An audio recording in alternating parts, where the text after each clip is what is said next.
Bicentennial quarters can be worth a ton of money, and in this video, I'm going to show you exactly what you need to look out for so you don't miss any of them. This is the only video you'll ever need to watch when it comes to the bicentennial quarter, so save it and let's hop right into this video. So the bicentennial quarter is a special commemorative quarter issued by the United States Mint in 1976 to celebrate the 200th anniversary of the country's founding. This quarter was actually the first commemorative quarter in the US, and the series also included a bicentennial $50 and dollar coin. They produced 1.7 billion of these coins, and when they first started producing them, people thought they'd be incredibly rare, which again, some of them are, but I mean people were hoarding these coins in the thousands or tens of thousands back in the day. So what did the US Mint do? They produced more. Now what you need to know is that they produced 4 different types of bicentennial quarters, so pay attention. First we have the 1976 bicentennial design quarter with no mint mark. They produced over 800 million of these. Now if the coin does not have a mint mark, that means it was produced at the Philadelphia Mint. Next we have a 1976 D quarter. You'll see that D mint mark on the bottom right hand side of the coin. That stands for the Denver Mint where this coin was produced, and there were over 860 million of these coins produced. Remember, the metal composition of these coins is about 92% copper and 8% nickel. Then we have the 1976 S Washington quarter bicentennial.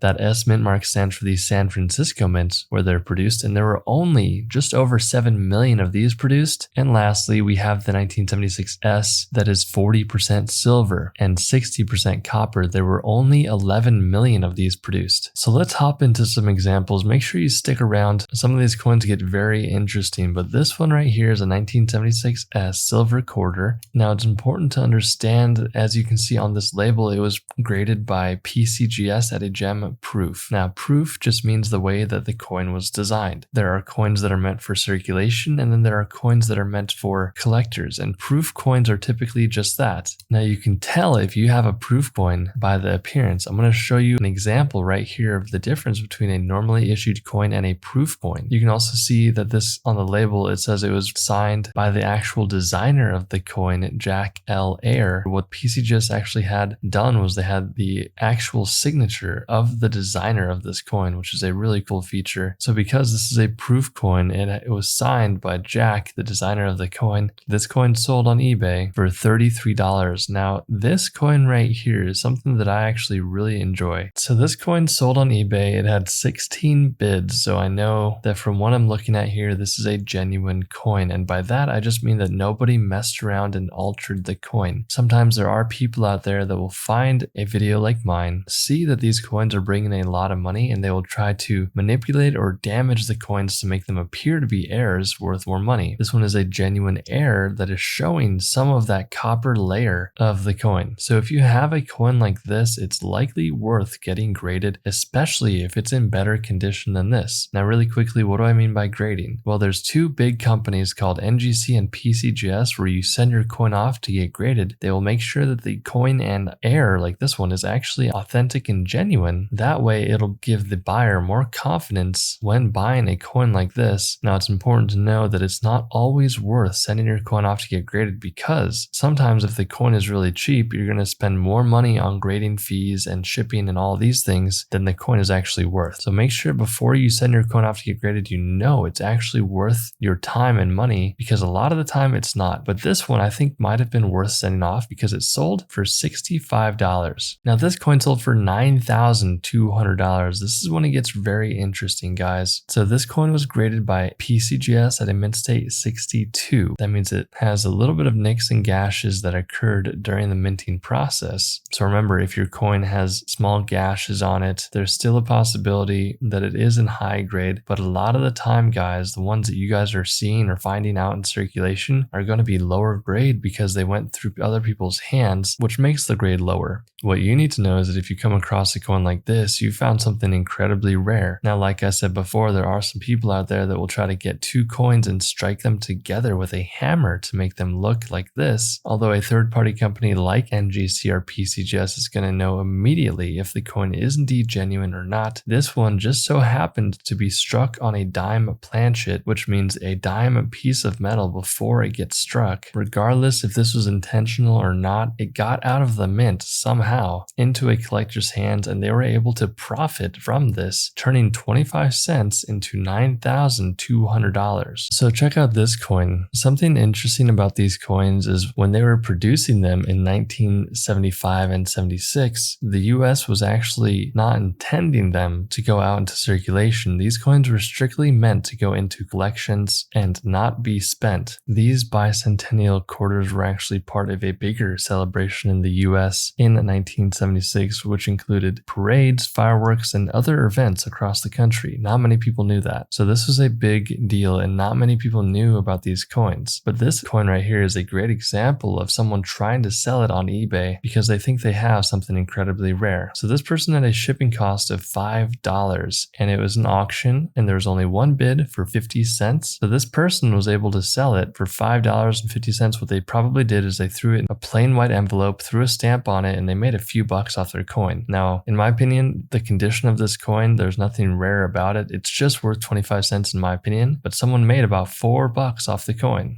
This coin sold for $12,000. So here's the thing. This one graded by PCGS as a Proof 67 Cameo. So as you can see, it's a very similar coin to the coin I showed you before, where the design looked all messed up. If you look on the left-hand side of the coin, you can see some serious breaks going on. That is because the hub that struck onto this planchet was not intended to be striking this small of a piece of metal. This one was double struck on a struck dime, which means somehow the coin did not get popped out of the hopper before it came down again and got struck twice, making this an extremely unique coin. On top of that, like I said before, this is a proof coin, which means it was meant to go in a collection. Again, like I've said, who actually knows if the people in the US Mint are doing this intentionally? Part of me thinks they are, but I do know of stories where people will find coins similar to this, either in collections or out in circulation. But a part of me likes to think that back in the day, there were some interesting people at the US Mint and they were trying to take advantage of something, or they were just having fun, not realizing that one day this coin would be worth $12,000. Or maybe they did, who knows? $1,500 for this coin. So let's go through the pictures here. So this person took some pretty good pictures. This is on an eBay listing. So if you are selling your coin on eBay, what I would recommend doing is taking some nice clear photos. That way the person buying them has a very good understanding of exactly what they're going to be buying. There are a lot of collectors out there that want to see what the coin looks like and what they're getting before they buy it. So this listing has 30 people watching it, and it is actually not sold yet, thankfully, because in my opinion, this coin is not worth $1,500. There are a lot of people out there, guys, that just do not know the true value of their coin. Please do not buy a coin like this, and do not try to sell it either, because one, you do not want to get scammed, and two, you don't want to scam anyone, because morally, I'm just not a fan of that. It's not a good thing. But pay attention, because we're going to go through some good coins here. Did I say good coins? This one sold for $1,500. This coin actually sold. Now the seller has zero feedback. This is always a big red flag. The more time you spend on eBay buying and selling, the more feedback you get. Now, most of the time I would advise against buying something from someone who does not have a lot of feedback, but everyone has to start somewhere. But do your own homework and research, because this coin definitely is not worth $1,500. As I pulled up this listing, I've realized that this coin sold for $1,700, and looking at the pictures, I do apologize. This is literally the same exact coin, but a different listing. So what happened here was, it looks like he sold the coin for $1,700, and then the person was bright enough to cancel their order, and then this person went ahead and relisted it for $1,500. So again, they sold it for $1,700 trying to scam someone. Either that, or they just simply don't know the true value, and now they're trying to sell it for $1,500. But let's go to the next coin. $2,400 for this 1976 Bicentennial quarter with no mint mark. They're saying it's in excellent condition, which I do see some nicks and gashes on it. This guy has 25 feedback, 100% positive, which is good. His pictures are not the worst whatsoever. I've definitely seen worse, but the big thing here is that there's nothing standing out to me that makes me realize the coin is actually worth money. So $2,400, hopefully nobody actually bought that, because this coin is just worth 25 cents in my opinion. $8,050 for this Bicentennial coin. So this is not a quarter, but I wanted to throw this one in here because this is a 1976 $1 Bicentennial dollar that is accidentally struck on a 10-cent planchet, and it has a uniface reverse. The reverse means the back of the coin, uniface means one face. This one graded by PCGS at a mint state 64, and it sold for $8,050. So if you come across a coin that looks like this, you need to make sure that you're doing your homework and research before you sell it. Now, there are people out there, like I said, that will try to manipulate these coins to make them look like heirs when they're actually not. So it is important, in my opinion, to get at least the opinion of 3 different coin shops when you're shopping around trying to sell or buy. Now, if they all tell you the same thing, they're likely telling you the truth, so I would listen to them. But again, $8,050 for this Ike dollar that was struck on a 10-cent planchet. So here's a really nice looking coin. This is a 1976 S coin graded by PCGS at a proof 69. So you can see almost immediately how shiny and lustrous this coin really is. There is no better example of a proof coin than this one. I mean, you can look directly in this coin and see how shiny it actually is. Now you have to watch out because there are people out there that will try to get some sort of polishing material and make their coin look like a proof coin when in reality it is not. Proof coins you can typically buy directly from the US Mint. Proof coins are not the type of coin that you will find out in pocket change, but they are out there. But realize if you do find one out in pocket change, the chances are the condition's going to be pretty bad. But if you're hunting around for coins, it's always a fun thing to go after. Now here's the reality on this coin. You have to understand that if you're not a big time dealer, and by that I mean someone who's submitting hundreds or thousands of coins per month or per year, it's going to cost you a lot of money to get your coin graded. So what does that mean? If you spend the time and money and you're able to sell your coin only for $10 or $20, you're going to actually spend more money in grading fees. Now, I don't want you guys to waste your money. This person right here probably broke even or only made a few extra dollars. This coin graded at a proof 69. That means it's only 1 point away from the perfect grade of 70. Now, to put that into perspective, it is so challenging to get that 70 grade. It almost comes into a bit of luck. The difference between a 69 and 70 is something that a full-time professional grader is only going to really be able to tell you. Even then, it can be a bit subjective. So what you need to know is that this coin sold for $34 and they probably only made a few bucks. If that, they might have even broken even. But let's hop into the next coin. What a crazy looking coin. So this is what collectors call toning. Now, toning is a naturally occurring oxidation process where the air will oxidize with the metals in the coin, giving it a crazy color like this. Now, depending on where the coin is stored, what the air condition is, and a bunch of other factors will dictate what type of toning the coin will get. And also, guys, this usually takes years to happen. This is not something that happens in a short amount of time unless there's a lot of chemicals or heavy particles in the air that will react with the metals in the coin. Now, when I'm first looking at this toning, you have to understand that people will pay more money if the coin has toning. Now, do keep in mind, toning only really matters for coins that are uncirculated. And by uncirculated, I mean they're in high grade and never passed people's hands. There are some lower graded coins that can still be worth money if they're toned, but the big thing that happens with toned coins is that it is very subjective when it comes to the value. Someone may look at this coin and say, wow, that's very beautiful, I want to pay more money, while the next collector may look at that and say, that's not natural, that's not something that I want in my coin when collecting, it's distracting. So you have two different sides of the spectrum looking at one coin. To be honest, when I look at this coin, it does not look naturally toned. I'll keep this very brief, but there are people out there that are chemists and they know what to do to make a coin unnaturally look like this. Now, if you were to send this coin off to get graded, I could almost guarantee you that they would not grade it because the toning looks questionable. It doesn't look so obviously bad where they could be certain it's altered, but at the same time, it's so dramatic that it would probably get flagged as questionable and not graded. Regardless, it's a cool looking coin, literally, because it's blue. Bad joke, I know. And this coin sold for $34. I won't spend too much time here, but there's $10 face value in these 40 coins. These are 40% silver coins. These are the type of coins that people want. You know, they want those 40% silver coins because silver just has more value than the other copper-clad nickel coins do. Now, this $10 of face value went into auction and it sold for $115. So yes, if you have brilliant uncirculated bicentennial quarter coins that are silver, they are worth some good money. So definitely hold on to any silver bicentennial quarters that you have. $9,000 for this 1976 bicentennial quarter. Now this one was graded by PCGS at a mint state 62. We are familiar with what's going on here. Now, if you remember, pause the video right now and leave a comment below. What is actually going on with this coin? Why does it look like this? Why is it this small? Leave a comment down below. Pause the video now. I'll give you 1 minute, but let's go into exactly why it's over this much money. So as you remember, this coin again was struck on a 1976 10-cent dime planchet. So the reason I'm showing you this many coins is because it goes to show that this is not a one-off thing. There were multiples of these out there and there's likely more to come in the future. It is possible to come across a coin like this and be able to sell it for money. What you guys need to pay attention to is to make sure that if you find one of these coins, you keep it very safe. You do not damage it because the smallest nick and gash will decrease the value significantly. But again, this PCGS mint state 62 coin that was struck on a 10-cent dime planchet sold for $9,000. $125 for this one little quarter. Now, I do like that they got this one certified by PCGS and it graded so highly at a proof 68. Such a cool coin, and PCGS signified by grading it that the coin is indeed a genuine coin and has some toning that is natural. Remember what I said before, if the toning was not natural, they simply would not have graded it, but they liked it, and because it graded so highly, only 2 points away from the perfect grade of 70, and it has that nice toning on it. Some collectors call this rainbow toning. It sold for a staggering $125 for a single quarter. $15,000 for this 1976 25-cent bicentennial quarter that was overstruck on a 1967 dime. This one was graded by NGCA proof 67. That's such a high grade for this coin, but it got it. Remember to be careful if someone tries to sell you a coin like this. There's a good possibility that they're trying to rip you off, especially if it's a low ball offer. If they say, hey, I'll sell you this coin for $200, you should be very skeptical, because why would they sell it to you for such a cheap amount when they're selling for thousands of dollars online? If that person trying to scam you was to send their coin off to a company like PCGS or NGC, they would waste money and time because the coin would indeed get rejected for being an altered coin. But this example on the screen, what you're looking at is a genuine example. So if you could study a coin like this, you would know exactly what to look for if someone was trying to rip you off, which is the last thing I want to happen to you guys. So again, $15,000 for this coin. And another thing to take into consideration is market trends when you're actually selling the coin. Now, in March of 2020, during the pandemic, people were a bit nervous that the collectible industry would tank really hard. What actually happened was the opposite, surprisingly. For example, in the housing market crash of 08-09, people that invested in coins did really poorly because their investments went down the drain. A lot of people lost money. The point I'm trying to get at is knowing when to sell your coin is important if that's the plan for you.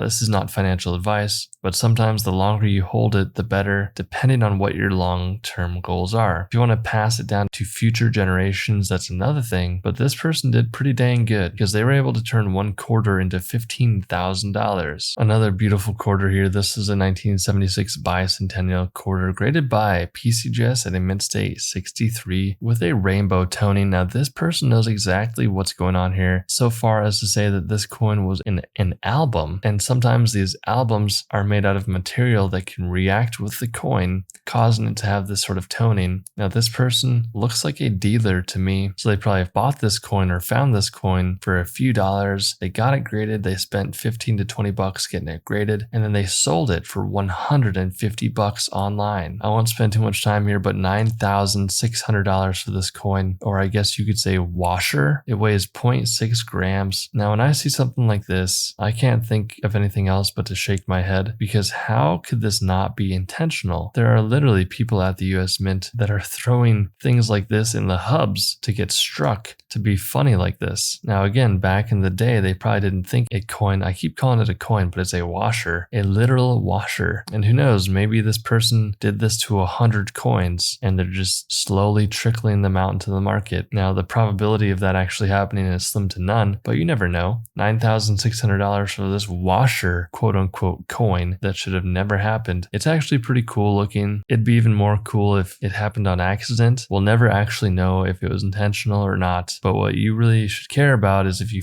come across anything crazy like this, you're in for a nice little payday because $9,600 for this one. So here's something you got to be careful of. This person says it's a 1976 Bicentennial Washington quarters, 20 rolls of circulated coins that are unsearched. So by unsearched, what they're saying is that there could be some rare coins in here. They're saying, I have no idea what's inside, bid at your own risk. To me, you have to be incredibly skeptical because the majority of stuff online is already searched. Even if people say it's not searched, there are people that do this for a living and that's all they do. That's just the reality of it. Unfortunately, there's people out there trying to get us, but we're not going to let that happen, right? That's why we educate ourselves and it's us versus them. We have to do our due diligence to make sure we don't get scammed. Now, there's a slim chance that this is indeed unsearched, but this lot of 20 rolls sold for $302. $5,888 for this 1976S 25-cent silver bicentennial quarter graded by PCGS at a mint state 69. Remember, that's only 1 point away from the perfect grade of 70. Just a beautiful looking coin. When you look at the coin, it almost has no flaws whatsoever, which is the reason why it graded at the 69 grade. Now, when it comes to buying or selling a coin like this, if you have one, you have to keep it very secure. And look, a company like NGC and PCGS, I get this question a lot. Is it safe for me to send my coin to a company like these guys? NGC and PCGS have been around for decades. They know exactly what they're doing. They're highly trusted. They're not going to scam you. You have to trust me on that one. The only thing you do need to watch out for is making sure you know what you're doing and you're sending off a coin that's actually worth getting graded. That's the hard part. But after watching some of my videos, you'll have a better understanding of what you should and should not send. I'll just tell you the truth right now. As always, the majority of the time, it's not going to be worth sending your coin out to get graded. It's a bit of a gamble, honestly, especially if you don't know how to grade. Now, if you're doing this full time, you're really into it, you're collecting, you're dealing, then sure, it can be worth it. Each coin you get graded is a learning lesson. And if you want to do it for fun, that's great. Or if you want the coin in your collection forever, this is a great way to preserve it. But this person was able to turn a 25-cent quarter into $5,888, $6,462.50 for this 1976D, standing for the Denver Mint, clad bicentennial coin quarter, graded by NGC, a mint state 68. Now, another very important factor when it comes to the value of coins is going to be the population. By that, I mean, let's say there's 1,000 coins that are submitted and there's only 3 of them that graded at the 68 grade. If that's the case, there's a population of 3. If there's no coins graded higher than 68, then that means it's a top population coin. Now, why does this matter? Well, there are some people out there that are extremely wealthy and they want to have the best of the best, and they want to say that they have a top pop, as they call it, coin. That means their coin is at the pinnacle and above everyone else. So take that into factor when it comes to getting your coin graded. If you're able to hit a top population coin, you're going to be in a good sitting position because not many people are able to get there. Because this coin graded by NGC at a mint state 68, it sold for $6,462.50. This beautiful coin sold for $6,600. This is a 1976S 25-cent silver bicentennial quarter that graded by PCGS at a mint state 69. Remember guys, 70 is the highest grade, 69 is only 1 point away. If I'm being completely honest, when it comes to any sort of quarter, condition is king. If you combine that with an air, it's even more valuable. Most of these bicentennial quarters are not going to be worth that much money unless they simply grade really high. That's all that really comes down to on a coin like this that sold for $6,600. Here it is, $19,200 for this San Francisco minted coin. It is a silver coin. That means 40% silver, 60% copper. It graded by by PCGS at a mint state 69. That's only 1 point away. Now, if you'll notice on the back right-hand side of the coin, it's crazy this coin was able to bring this much money and still have that defect on it.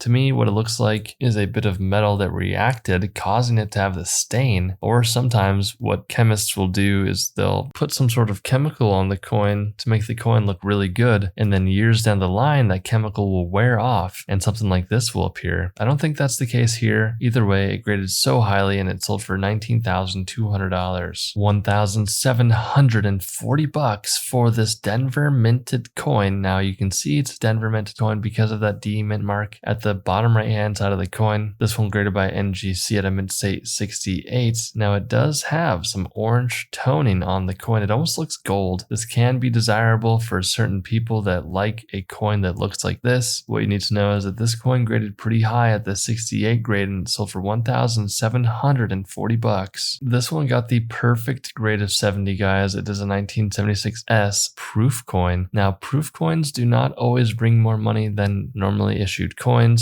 That's because some proof coins are simply in better condition. Maybe there's more of them produced versus the normally issued coins. This is a good example of that because it graded at the perfect grade of 70 and it sold for a best offer accepted for less than $250. Now, if the previous coins would have got this perfect grade of 70, it would have nearly double or tripled the value of the coin. This 1976S 25-cent silver quarter graded by NGC at a mint state 67 star. So it's not too often that you see that star designation after the grade. What that means is a grader looked at the coin and they thought the coin looked very nice for the grade, so they went ahead and gave it a star designation. Believe it or not, that star will increase the value of the coin quite a bit. This one has some pretty apparent toning going on the coin. It almost looks burned or dark around the edges. Like I said before, this can be either a positive or negative thing. To me, I'm not the biggest fan, but this coin sold for $372. This no mint mark 1976 Bicentennial quarter sold for $205. Now I do like that the person has the coin in this flap. You can see with the staples all around it. They have a price tag of $2,400. This is a bit scammy to me, honestly. They either don't know or they're trying to rip someone off. Now what's really important about this holder is if you want to get the coin out, I highly recommend just punching the coin through. That way you don't accidentally scratch the coin with the staples. It's not worth it. Just break it through that plastic, but keeping it in a flapped holder like this will keep the coin safe. It is what I recommend. You don't have to, but I have a supplies link down below. You can check that out. I should have some of these up there, but you don't have to do that. Just find out how to protect your coins. This is a great way to do it. This coin should not have sold for $205. The coin only really should be worth 25 to 50 cents in my opinion. Nothing crazy here. Hopefully no one got scammed because again, $205 for this coin. So I'll just be honest here. When I found this listing, I actually didn't realize there were 3 coins, but this is a great example to show the whole Bicentennial set together. What's so cool and unique is that all 3 of these holders have an insert that was autographed by President Gerald R. Ford. That alone is incredibly cool. Such a unique piece of history right here for these 3 coins. You have the Bicentennial quarter, the 50-cent piece, and the dollar. All Bicentennial series, all signed by President Ford. These 3 coins sold for $517.50. So this 1976D 25-cent Bicentennial quarter is actually a DDO, which stands for doubled die obverse coin. Obverse meaning the front of the coin. So it's going to be a little bit challenging to see, but doubling occurs during the minting process. It is considered a variant. It is not considered to be an error, like a one-off thing. That means there's quite a few of them out there before a quality control manager was able to spot it and change the hub. Essentially, how this happens is the hubs strike each other without there being a planchet in the hopper, causing it to have this variant happen on all of these pieces of metal, aka the planchets. What you need to know is that if you see this doubling like this, it's going to be pretty apparent with a microscope or a jeweler's loop, but if you see it, it could be worth good money because this one graded by ECGS at a mint state 65 and it sold for $150. $1,610 for this 1967S coin that was graded by PCGS at a proof proof 70. What an amazing piece of work this is. This got the perfect grade of 70, guys. That is such a challenging feat, but they did it. These proof coins are typically a bit easier to get this high of a grade in, but it's still a challenge nonetheless. Someone turned a 25-cent coin into $1,610, $28,200 for this 25-cent bicentennial quarter graded by NGC at a mint state 64. Now, what actually happened here is you had a 1976 $1 bicentennial dollar, and somehow they put it through a hopper that struck a 25-cent design on top of that. Now look, guys, I don't know exactly how this happens, whether intentional or not. It's a cool feature. There are people out there that will try to manipulate this and make it look like an error when in reality it's not. A grading company will quickly identify a coin like this to be authentic or not. What you should be doing is keeping your eyes peeled for any coins that look odd like this, because there's a good probability if you have a coin like this, if you do your studying and homework and you look at what's going on here, you could have a coin that's worth a ton of money, guys. $28,200 for this one little quarter that's sold online in auction. If you enjoyed this video, then you'll definitely enjoy the video on the screen. Hit that subscribe button and I'll see you in the next one.